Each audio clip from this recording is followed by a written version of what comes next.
Hello? Hello, thanks for having me. Wow. Oh, we're just jumping right in. Happy to be here. Are you? Well, I guess, we're doing the hands again. Do you need an introduction? I would like one, yes, thank you. This is the ranch hand. At Rancher Andy. Thought we'd bring him back for season 2. I'm happy to be here. Thank Okay. you for having me back. Oh, wow. You're so welcome. I think the fans spoke and they wanted me back. Here's the deal. Going forward, you're not a guest, you're a co-host. Oh. So you're not going to sit here and just wait for me to ask you questions. It's a conversation. Okay? So you have to try and you have to participate. Oh, okay. Otherwise, you're not coming back on the show. I don't think the fans will allow that. Okay. Okay. So, I guess, would you like to do the opener since you're my co-host? Let's do it. Let's hear it. You go for it. I would probably start my podcast with introducing the guests that you have on Which we don't have a guest and giving today, them an elaborate background of why you felt that they needed to be on here. Right. The last time you were on here was like a year ago, wasn't it? Yeah, probably. Yeah, so there's been kind of a gap. But you know what? In all fairness, I would say that our podcast, me and you, has continued. It's just transitioned over to the hot tub. Sorry, what? We have a We've podcast? continued our podcast, but it just hasn't been recorded. The only time you and I ever talk in a day, other than the random texts, is at the end of the day, the kids are in bed and we sit in the hot tub and then we have our full on conversation and then we go back in the house and don't talk to each other and watch TV and then go to bed. Mm-hmm. So that has basically kind of been our podcast. But no one tuned But in no for one, that. no one has tuned in. It's a shame. It is a shame. But I don't think anyone wants to see me, bobbing around in the hot tub. Why would you be bobbing around? Why are you bobbing around? It's like this big. It's a redneck inflatable hot tub, which for the record, at this point, our podcast is dead because the hot tub isn't working. Yeah, it's out of commission. Probably for good. Because you're not going to try to fix it? Did you? It's an inflatable hot tub. Like, who really cares? Yeah, but did you look at the manual? I don't Did have you the look? manual. It's online. It's 2024. Every fucking manual for every product is Just available It's online. overloading. I'm going to change the filter one more time. We'll try it. Okay, because do you know the definition of insanity? Trying the same thing over and over. So it didn't work. So do you think we could just, what is with men and just asking for help? Like asking for directions, like support for the product you paid X amount for? Like, why can't you just call and be like, this is what's up? Maybe they have the easiest solution. I don't know. Rather than, Who am I going to call? what's it called? What's the brand? Coleman? Yeah, call fucking Mr. Coleman. I don't get it. Are you too proud to admit that you don't know, so you won't It might be ask more for that I'm help? just too proud that I don't want to ask for help on a redneck hot tub. But you paid so much money for it, so you would rather on waste the sale? money. It was on sale. It was still a lot of money. So, no? No, I'll figure it out. Like when you go into a store, I don't know, it's not just you, it's like a lot of men specifically, you will not ask for, like Canadian Tire, you won't ask. You will just walk around aimlessly until you find it rather than asking. Why? Yeah. I don't want to Or like inconvenience people. directions, like you act like you know where you're going, but you have no fucking I idea. always know where I'm going. But then you would rather get lost than admit that you don't. Why? It's a pride thing. That feels like toxic masculinity to me. Oh, God. It's just years of evolution. It's just how we've been bred, We don't ask for help. Okay, why? Well, let's change that. I don't think you're changing me. Okay, well, I've changed you. Anyway, speaking of, so I guess this is, we're on season 3. But I feel like what the people would like to know is like kind of an overall, where are we at now? What has happened since then? Like an update with the ranch, an update with everything since the last. I really don't know where we left off, like what people know. Well, they follow you on social media, so. Yeah. So we finally just had our first successful year of rotationally grazing our cattle, True dat. which has never been done on this farm before. Yeah, when we talked about the podcast we recorded was we hadn't even let the cows out yet. It was in like But the the fence winter was in the being spring. installed? Or not yet. Was going to be installed? I think so. Yeah, so all the fencing's in now, and we let them out on, if I remember right, May 12th, 2023. May 12th. How do you remember that? Because I write it all down. Oh, May 12th, 2023 at approximately 10:30. really? And we let them all out and we rotationally graze them. So we move them approximately every 2 days to a different paddock. And so by the time they get back to the first paddock, that original paddock that they started on has had about 30 days rest. I think it works out to be, or 28 days. Something like that. Because there's like 14, 15 paddocks. Yeah. So there's lots of time for regrowth and everything else by the time the cattle come back onto that first paddock again. So I think it was pretty successful, and they were on it for, I think, just over 7 months in total, which is a pretty long season, I would say, for, southwestern Ontario. And now they're in the muddy barnyard. Yeah, they're messes right now. It's a fucking disaster in there. But like the alternative right now is you could put them back out on the paddocks and move them around. But because the ground is so soft and wet, because we've had a very wet winter, nothing's frozen. So you would just damage your paddocks. You would damage your field, and you'd end up having to reseed. I'd much rather have them in the barnyard and allow that, natural growth to take place and then let them out when it's dry. I almost fell asleep. Okay. Yeah. The other thing that happened was this past year was the first time we raised chickens for meat. Right. So we raised 90 birds in total. And how many died? Actually, I only think we had 5 or 6 deaths. Crazy. That's crazy. That's pretty good. And we're doing it again this year. Cool. So that's going to be going forward for this year. We're going to do the chickens again. Are you going to do turkeys? I thought you were talking about doing turkeys. Yeah, I'd like to dabble in turkeys. Like a good dabbling. I think we'll start with like 5 or 6, raise those up. They take a lot longer to grow to proper weight. And then we'll... What time? Like the same time as the first batch? The poults. Oh, I'll probably just do them with the first batch, yeah. And you're going to get 6? They're way harder to keep alive than chicks. Like there's way higher just random mortality rate with baby turkeys than baby chickens. Huh? So you should get like 50. No, we don't have the room for that. And Isaac Acres Turkey Farms. They get pretty big, so I'm going to start with 6 and just try out for that, and then we'll try those and see how they make out. And if we're successful, then we'll do a few more. Cool. So this is really boring. I'm like falling asleep. This is what I like. This is boring. Awesome. I love that for you. I would like to make it like a little more upbeat, because people, if they're listening while they're driving, they're going to swerve into a ditch because your voice is like a lullaby right now, kind of. I should have got another coffee. I'm tired. Why'd you just moan like that? Huh. Why'd you do that? Okay, so what else is new is the biggest change is that our farm store is no longer an in-store shopping experience. And I kind of talked about it on the last episode in like a little intro epi.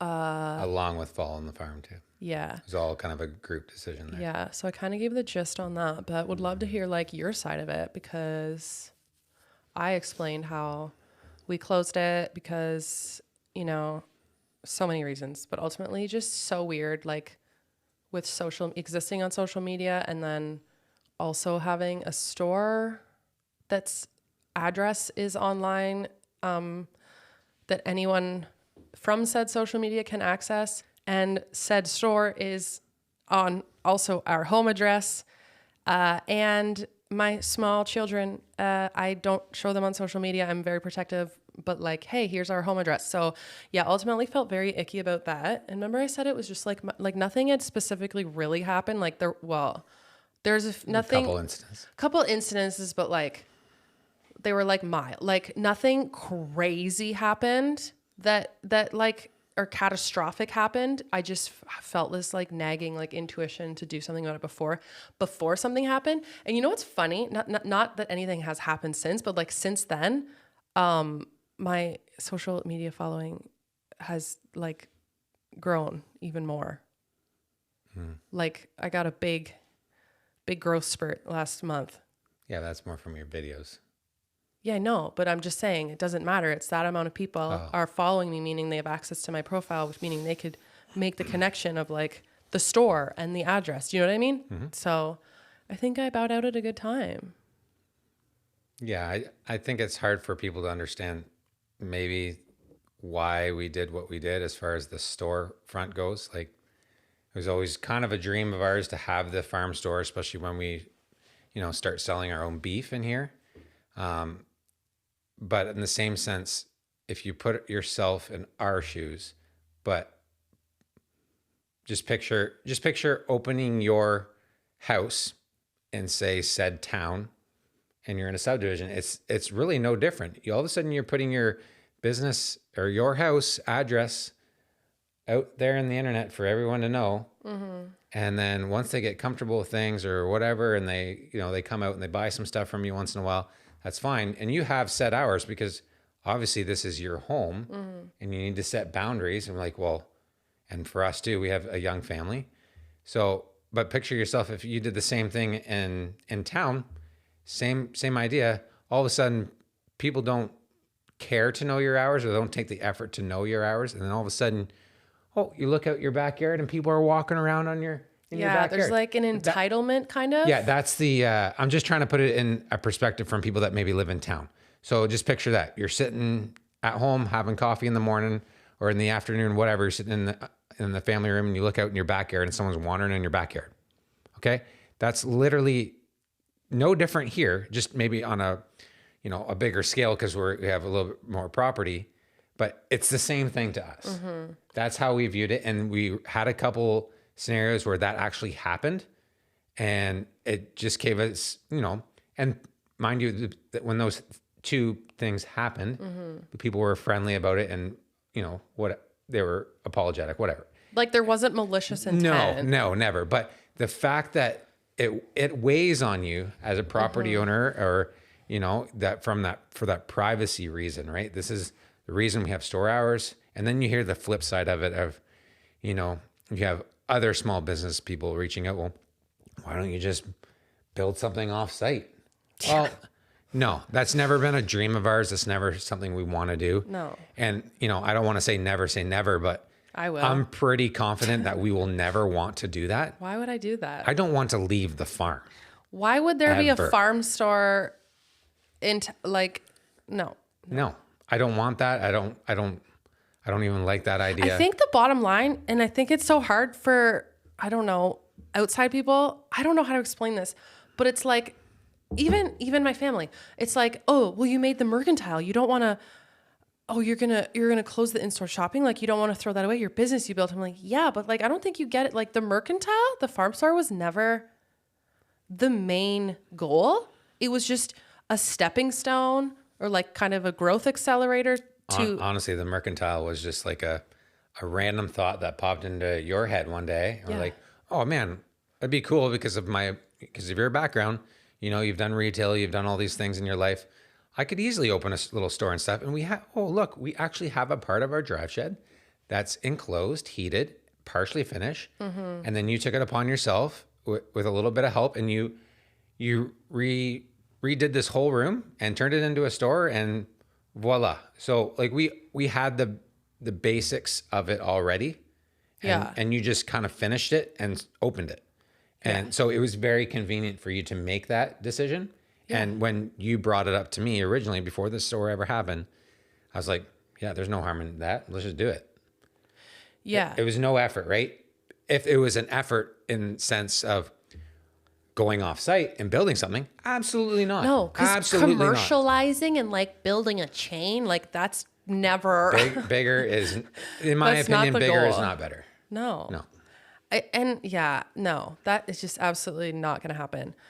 So yeah, like I'm not mad. I wasn't mad about the store. The store's not closing. We're online. It's online. The thing is, the Merc started online where I had like merch. That's true. Yeah. So it's just kind of reverted back to that. But I have piggybacked off of everything I've created with the mercantile, and now it's like bigger and better and whatever. And let's just say too, the decision to strictly move it online, I don't think that's an inconvenience for anyone. It's 2024. I'm pretty confident we do them, other than your thrifting, we do the majority of our shopping online. Yeah. Most of the time, even our groceries. Yeah. We have been ordering online and just picking up. And that's not even just a rural thing. Like I feel like if we lived in town, it might be different. Oh, for But I sure. also, It's convenient in yeah, town. but like that's the thing. I don't like love people or crowds and dealing with that. So that's why which is funny. I love the people that did come in the store. I do loved my customers, blah, blah, blah, blah. Well, you build that community connection with the store, and Yeah. that was a really nice part too. Like, well, you more so, but like every now and then I pop in and you meet people from town and people in your community, and it's actually really nice to meet some of these people face to face and get an understanding of what's actually going on in the community because you're a lot like I am now. Like I'm very good with going to my, in town job, coming home and not leaving the farm until I have to go back to work. Hence the online shopping. Hence the online shopping, because when I'm home, I want to be home, and I dread going to town. I dread going to the arena. I dread going to the gas station. I don't like leaving the farm.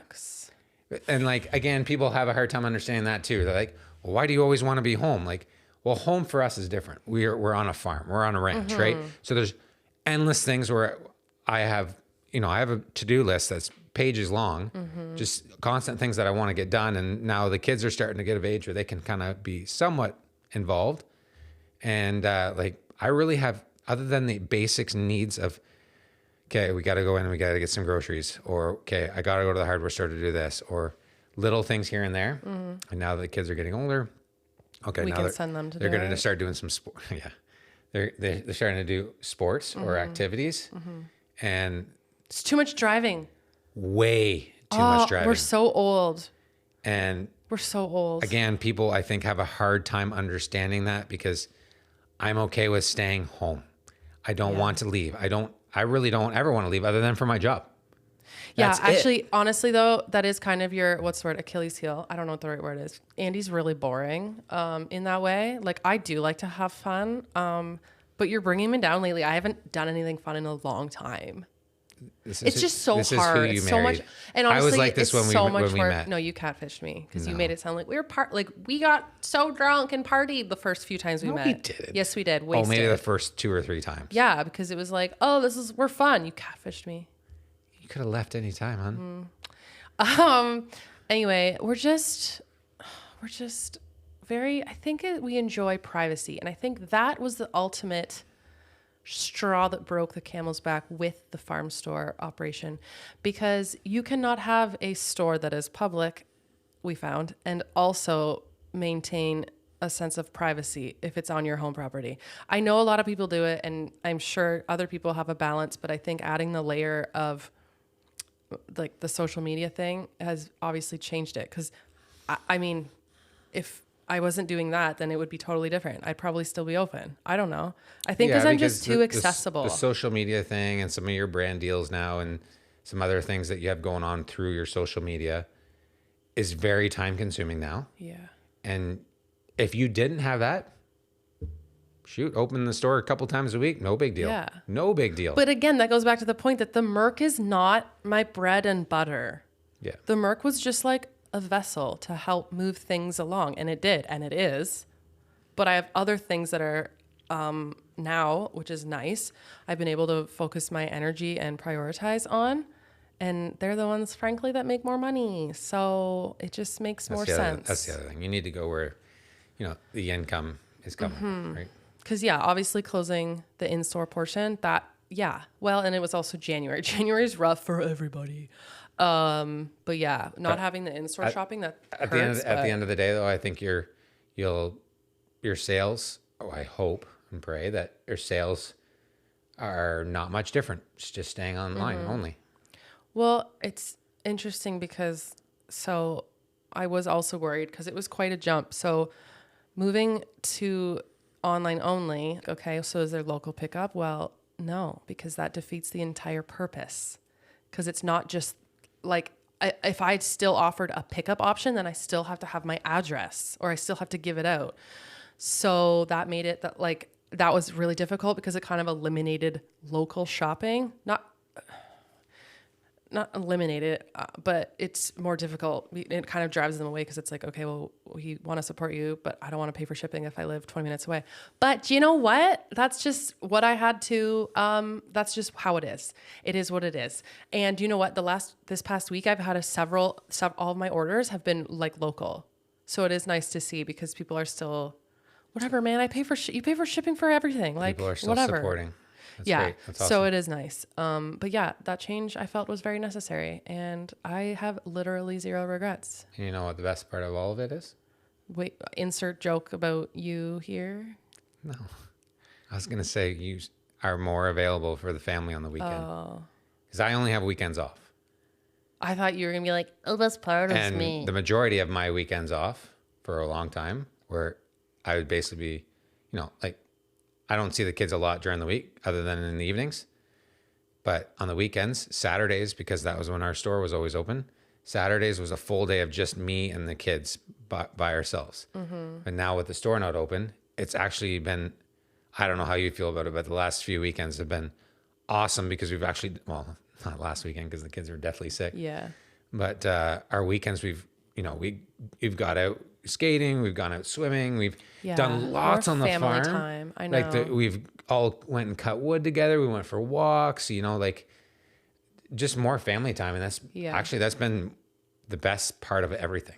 I think so too. With that decision. Well, and I think it comes down to boils down to how I was saying how like this store and everything I had to do to have it running in person took so much energy and time that I had to dedicate.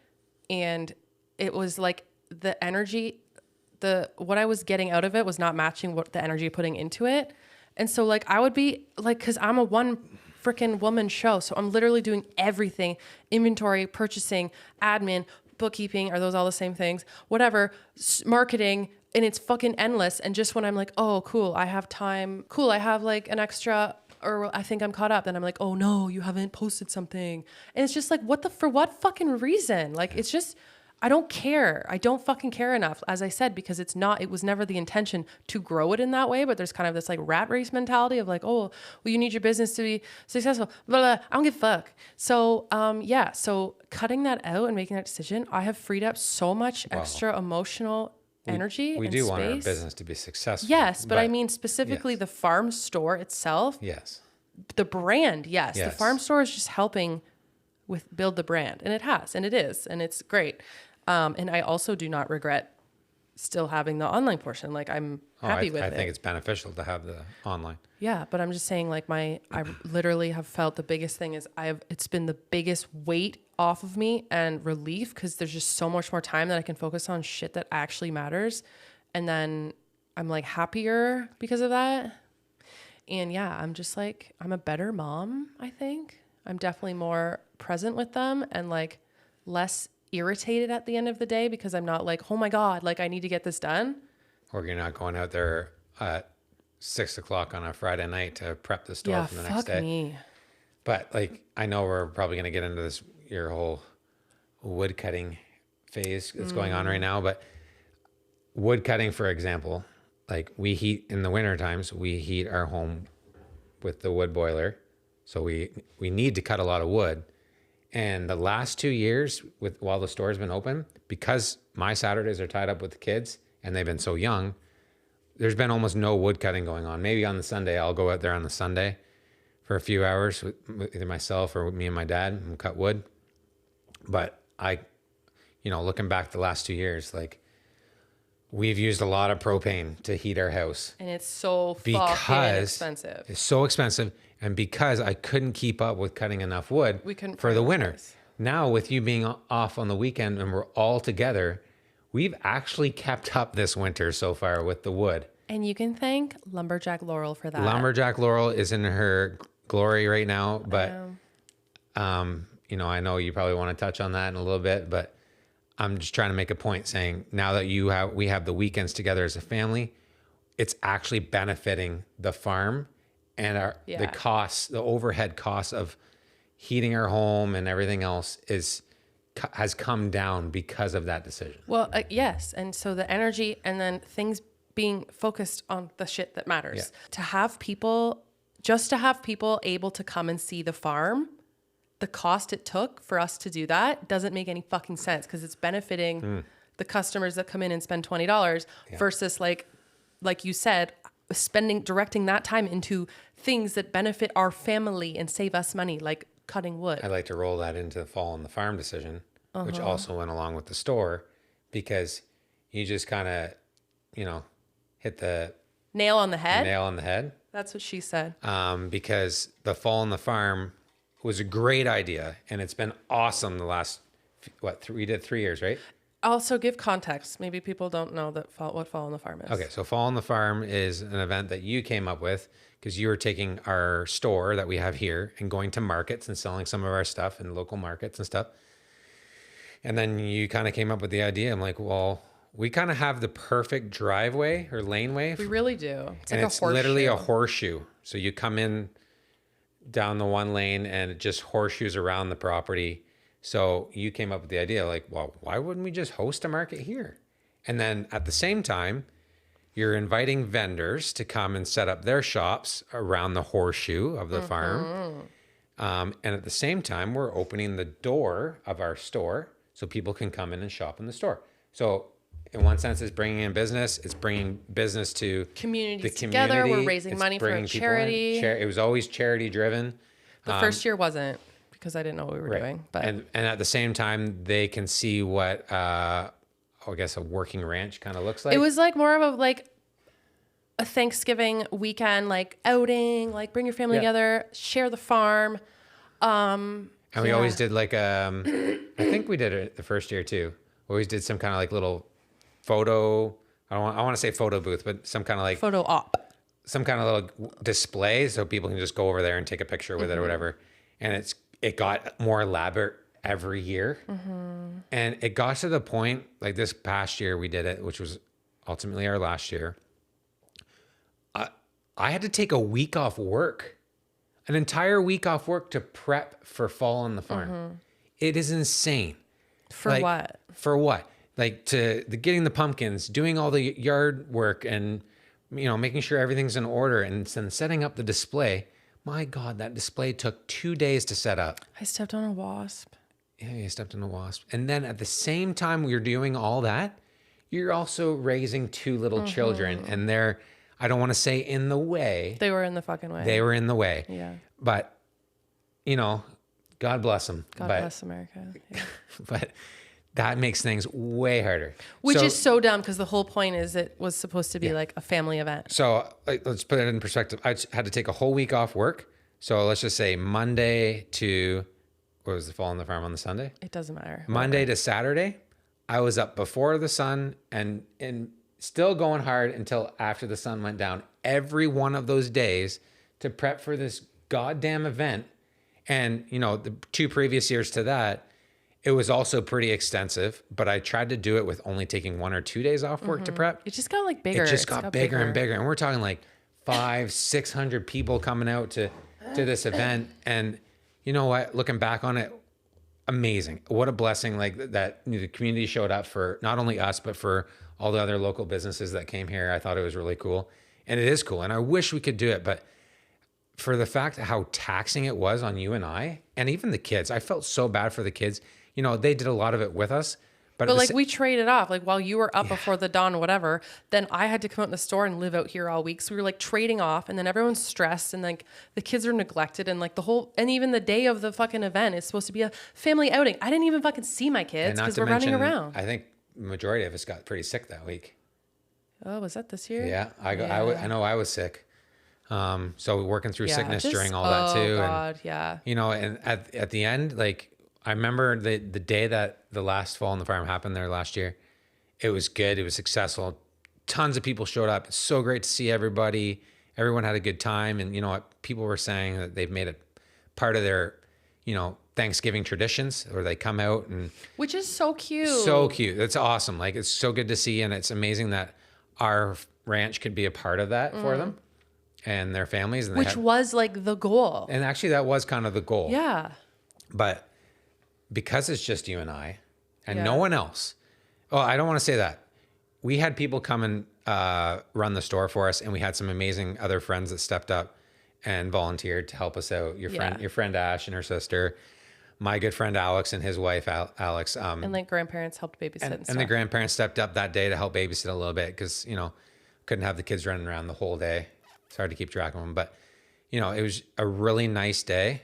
But as soon as that day ended, I remember we were sitting in the hot tub. It was like our podcast. It was like, it was our hot tub redneck podcast We should hour. name it, yeah. And we were sitting there and it was as if we just looked at each other and were like, I think it was me. I think I broke the silence. I think Yeah. I was like, I never want to do that again. yeah. And I was immediately 100% agreeing with you. But then you were also like, well, maybe sleep on it. You're probably emotional. I'm like, yeah, okay. And we did. And we slept on it for weeks, actually. I was like, every day we checked in though. I was like, I still feel the same. Slept. I still feel the same. Yeah. And nothing changed and still nothing has changed. It takes too much away from us. And you know what? Our ultimate goal is not anything to do with the fall on the farm. But that's what put the bee in my bonnet. Fall on the farm. Put the bee in my bonnet. Am I using that term properly? I don't know. It put the bee in my bonnet because that's when I started going, well, fuck fall on the farm. And then I was like, and then I got the ick. I guess that's the modern, getting the ick is the modern day saying for a bee in your bonnet, maybe? No, it's not. Do you know what I'm saying? No. That's when I started feeling icky about the in-store shopping. And then that's what triggered me being like, well, maybe we should also like, I don't want to do fall on the farm. And I also like don't want people on our property, period. Love you, but. I don't want to say, I do not want to say anyone ruined it for us. No. I'm not pointing It's just anything just out growth in particular. and learning what works for us. It just goes That back to doesn't that work. example of try to picture yourself, if you live in town, opening up your house to not strange. I don't want to say strangers either because it's mostly our community. Yeah, but there's still people. Yeah, but. But you're just opening up your house and people just wandering around and looking at everything. And I'm okay with that. That was part of what we signed up for, but it wears on you. I'm going to tell you right now, it wears on you. And also just. it took me 3 solid years before I actually felt the weight of that because the first 3 years. The store has not been. No, I'm talking about Fall on the Farm. Oh. The store was like on top of it Right. too, but Oh yeah. But the Fall on the Farm was the biggest thing that we ever did here. And we did it for 3 years in a row. And the first 2 years, I loved it. It was great. It was a lot of work. And then this past year, it was an insane amount of work. And it was way too much. And you can't go backwards once you've started an event like that. Like you can't downsize it. Yeah. So knowing Cold what, turkey. Yeah, knowing what we just went through to prep it for this past year, I can't replicate that or make it better when it's just 2 of us. Yeah. And we had some friends reach out to us and be like, hey, we can all step up days in advance next year and continue to make it better. And we were both already had our minds made up. We're like, nah. Not Thank happening. you. We appreciate people saying that, but we're done. Someone else can do it. Not here. Yeah, someone else can do it. Maybe the neighbors or something. I'm just glad we just like canned it when we did. Instead, like I think that was the biggest takeaway for me is that we were like recognized it like no, and then we were like okay, so don't do it rather than feeling that way and still doing it. Because who cares? Put your energy into other shit that matters.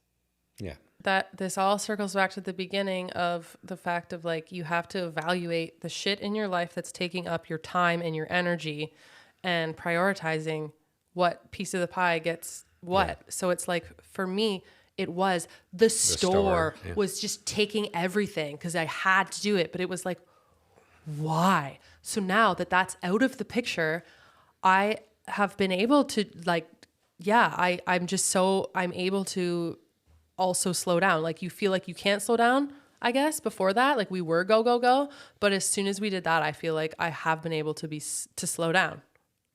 Yeah. But I still do a million things, but it's us closing the store to the public has made a world of difference for our family. Yeah. And for me and you. I feel closer to you now than when the store was open. Yeah. We're actually hanging out more. And we haven't done that in a long time.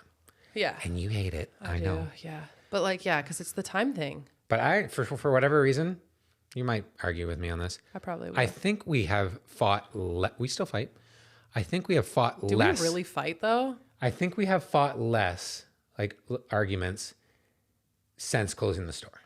Yeah, and that's also on because I think it's because there's less resentment, Maybe there might have been built up resentment on my part. Oh, Oh, this is turning into Dr. Phil. okay. This is turning into Dr. Phil. But there's maybe less resentment on my Yeah. part because like The store would take maybe priority. you can go back in time and remember what it was like to have a day job going Monday to Friday somewhere, right? I don't ever want to think about that. I know, but yeah, I know.